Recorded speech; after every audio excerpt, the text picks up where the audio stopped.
विभाग में नौकरी कैसे मिली। पेशे से इमाम और मदरसा शिक्षक मोहम्मद जाकिर की बेटी हुमैरा नाज ने पहले प्रयास में एसएससी स्टेनोग्राफर परीक्षा उत्तीर्ण की और आयकर विभाग बेंगलोर में स्टेनोग्राफर के रूप में नौकरी हासिल की। ज्ञान प्रकाश है और अज्ञानता अंधकार है। यह बात अलीगढ़ जिले के इमाम और मदरसा शिक्षक मोहम्मद जाकिर ने न केवल दृढ़ता से समझी बल्कि अपने बच्चों को समझाने के लिए शिक्षा के शहर अलीगढ़ को चुना। हुमैरा नाज ने अपने पिता की उम्मीदों को नई उड़ान दे रही है। अलीगढ़ जिले के मौलाना आजाद नगर निवासी मोहम्मद जाकिर की बेटी हुमैरा नाज कम उम्र में अपने पहले प्रयास में कर्मचारी चयन आयोग एसएससी स्टेनोग्राफर की परीक्षा उत्तीर्ण कर आयकर विभाग बेंगलुरु में स्टेनोग्राफर बन गई है। हुमैरा नाज ने पिछले साल एमएमयू से 12वीं कक्षा सर्वोच्च अंकों के साथ पास की और अब अपने माता पिता को गौरवान्वित किया है। हुमैरा ने अपनी सफलता से साबित कर दिया है कि अगर लगन और जुनून के साथ सही दिशा में कड़ी मेहनत की जाए तो सफलता जरूर आपके कदम चूमेगी। अलीगढ़ से ब्यूरो रिपोर्ट, देखते रहिए नेशनल आंखें।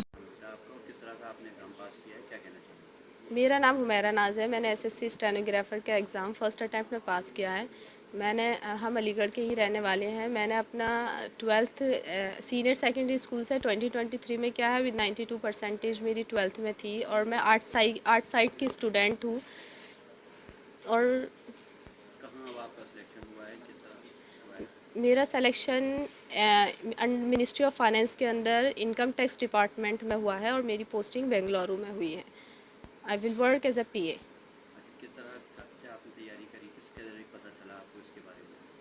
मुझे कुछ पता नहीं था कि 12th के बाद भी नौकरियां मिलती हैं, स्पेशली गवर्नमेंट जॉब्स। लेकिन जब मैं अपने फ़ाइनल पेपर दे रही थी, मींस 12th का बोर्ड में जब मैं दे रही थी एमयू में, तो मुझे पता चला एसएससी एक संस्था है जो बच्चों को रिक्रूट करती है एग्ज़ाम्स के थ्रू। तो मैंने और उसके बारे में सर्च किया तो मुझे पता चला कई सारे एग्ज़ाम्स एसएससी कराती है। तो मेरी जो क्वालिफ़िकेशन थी तो बस 12th थी, तो उसके हिसाब से सबसे सूटेबल मुझे एसएससी स्टेनोग्राफर लगा। और जब मैंने उसके बारे में और ज़्यादा सर्च किया तो मुझे स्टेनो में बहुत इंटरेस्ट आया, क्योंकि इट इज़ समथिंग, मतलब 1 मिनट में आप 80 वर्ड और 100 इवन 160 200 तक बच्चे लिख लेते हैं, बट मेरी जो है 180 वर्ड पर मैं लिख लेती हूँ। 80 वर्ड पर मिनट मेरी स्पीड है स्टेनो में। तो मुझे बहुत अच्छा लगा, तो मैंने उसी को प्रोसीड किया आगे और विद 5 to 6 मंथ्स मैंने इसकी कंटिन्यूस प्रिपरेशन की विद सेल्फ स्टडी। किस तरह से की थी? मैंने शॉर्ट हैंड यूट्यूब से ही सीखा था और डिक्टेशन वगैरह सारी चीज़ें मैंने यूट्यूब से ही की थी। और इसमें मेरे घर वालों का बहुत ज़्यादा रोल रहा है। मेरी जो सिस्टर्स हैं सारे ही लोग माशाल्लाह एजुकेटेड हैं, तो उन लोगों ने जब भी मुझे सुनाने की ज़रूरत पड़ती थी, बिकॉज स्टार्टिंग में मैं तो बिल्कुल उसको पढ़ ही नहीं पाती थी, तो स्टार्टिंग में मैंने उसको सीखा। सुनाने की ज़रूरत पड़ती थी, बुलवाने की ज़रूरत पड़ती थी, तो वो मेरी सिस्टर्स ही उसको बोला करती थी, मेरे ब्रदर्स। मेरे फादर इमाम हैं और वो टीचर भी हैं, कुरान टीचर। इसी में फ्यूचर बनाने का तो अभी डिसाइड नहीं किया है। आई एम वैक्सीलेटिंग अबाउट फ्यूचर कि मुझे क्या करना है फ्यूचर में, but I will continue my study. मैं अलीगढ़ से ही प्राइवेट स्टडी, अलीगढ़ मुस्लिम यूनिवर्सिटी से ही प्राइवेट स्टडी अपनी कंटिन्यू करूँगी, BA विद सिविक्स के साथ। क्या कहना चाहेंगे और लोगों के लिए जो 12th करते हैं? मैं ये कहना चाहूँगी कि जो मैंने आर्ट सब्जेक्ट लिया था वो बाय चॉइस लिया था। ऐसा कुछ भी नहीं है कि जो बच्चे आर्ट सब्जेक्ट बाय चांस लेते हैं। आर्ट में भी अगर आप मेहनत करते हैं, और आर्ट ऐसा नहीं है आप उसको फॉर ग्रांटेड ले सकते हैं। आप ये नहीं कह सकते कि वो बहुत ईजी है, मतलब ऐसे ही चीज़ें याद हो जाती हैं, ऐसे बिल्कुल भी नहीं होती हैं। You have to put in, आपको हार्ड वर्क उसमें करना पड़ता है अगर आप कहीं पर भी अचीवमेंट हासिल करना चाहते हैं। और आर्ट साइड से भी आपको कई सारी अपॉर्चुनिटीज़ मिल जाती हैं, आप किसी भी फील्ड में अपना नाम बना सकते हैं। मेरा नाम मोहम्मद जाकिर है। किस तरह देखती हैं अपनी बेटी की इस कामयाबी को, क्या कहना चाहेंगे? कामयाबी को तो मुझे खुशी तो बहुत है, खैर अपनी खुशी का मैं किस तरीके से इजहार कर सकता हूँ, क्योंकि हर आदमी जो है महसूस नहीं करता है, और जिसको खुशी होती पता होता है कितनी खुशी होती है। और आगे को मैं भी ये भी कहना चाहूँगा, अपनी बेटी से भी ये कहना चाहूँगा कि अपनी तालीम को जो है जारी रखना है, खाली इसी के ऊपर फोकस नहीं रखना है कि हमें जो है यहीं तक रहना, आगे तक और बढ़ना है।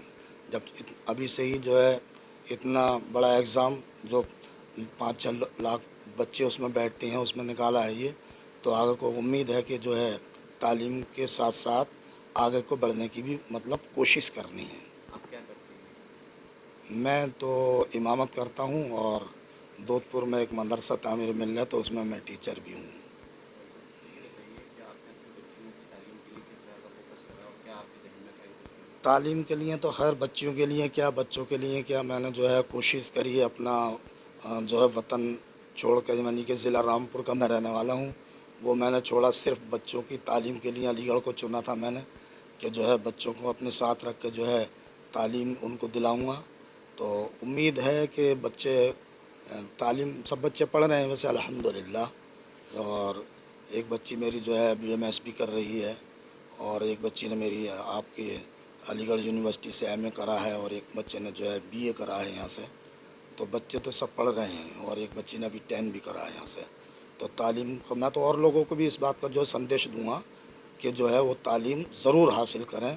कहते हैं ना कि जो है खाना चाहे कम खा लें लेकिन तालीम ज़रूर करें। इल्म जो है रोशनी है और जहालत एक अंधेरा है। तो इल्म को हमें हासिल करना है और हमें अंधेरे को दूर करना है।